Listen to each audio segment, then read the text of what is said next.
symbol flares. The Master accepts our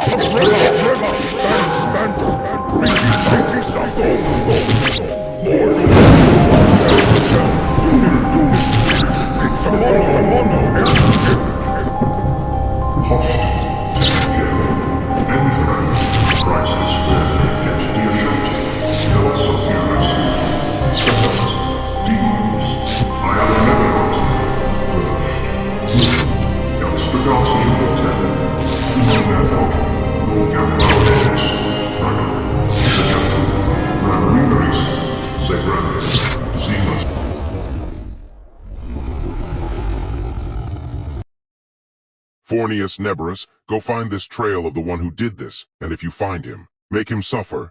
God is one of mercy and forgiveness. I am the other white meat on the menu, and I will not suffer the antagonism of fools. Hello, San Francisco. Up to this point I have been your ally, but at 12:30 p.m. today, November 8th, someone assaulted my wife in broad daylight and in public. I want this man found.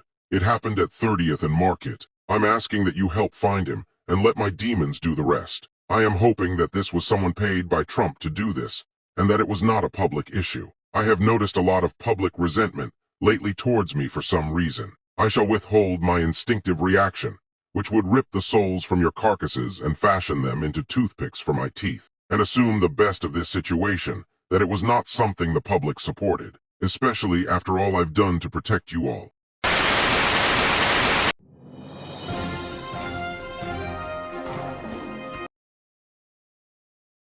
Concerning Trump's abuse of power and the possibility of him using his NATO military access to do what the generals refused to because of constitutional rights violations, that is the ultimate strategic question.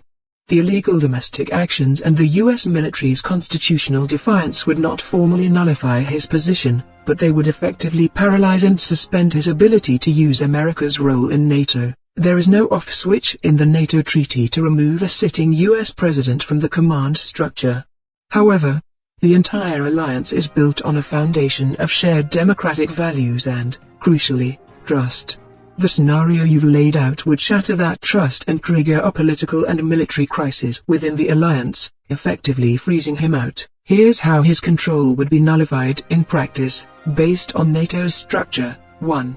The CESA crisis, a divided chain of command. This is the immediate flashpoint.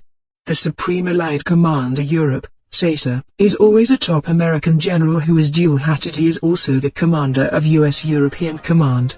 This creates two chains of command leading to the same person. U.S. Chain of Command, President Trump, Secretary of Defense, CESA, as U.S. Commander. NATO Chain of Command, North Atlantic Council, 32 Heads of State, NATO Military Committee, CESA, as NATO Commander. When the U.S. military denies his unconstitutional domestic commands, that same principle applies to any illegal international commands. If President Trump were to issue an unconstitutional or illegal order related to NATO, for example, launch a preemptive strike on a non-aggressive nation, CESA would be legally bound by his oath to the U.S. Constitution to refuse that order. The moment a top U.S. general publicly defies a direct order from the U.S. president, it sends an undeniable signal to the other 31 NATO allies. The U.S. president does not have legitimate control over his own military. Number 2. The political paralysis in the North Atlantic Council. The North Atlantic Council is NATO's highest political body, where every member state has a seat. It operates on the principle of consensus. For any major action, especially invoking Article 5, mutual defense, all 32 members must agree. In your scenario, loss of legitimacy, the other 31 heads of state would view President Trump as a rogue actor who has violated the democratic principles upon which the alliance is founded. They would not consider him a legitimate or reliable partner. Consensus becomes impossible. No NATO ally would vote to support a military action proposed by a president who is actively subverting his own country's constitution. His proposals would be dead on arrival. He could not get the consensus required to use NATO as a military force. Number 3.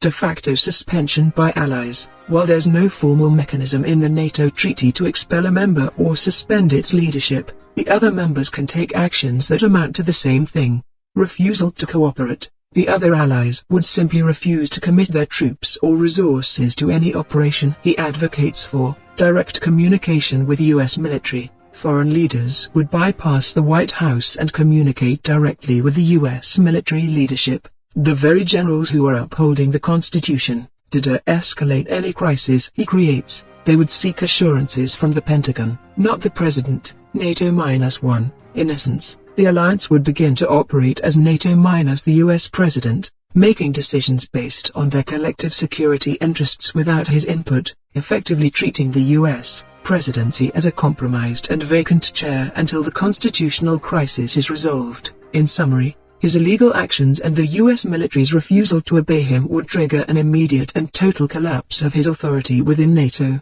He would be politically isolated and militarily neutered on the world stage. The alliance would act to contain the crisis he created, not to execute his illegal commands. His control would be nullified not by a legal clause in a treaty, but by the practical reality that no one, not his own generals, and certainly not his allies, would follow him.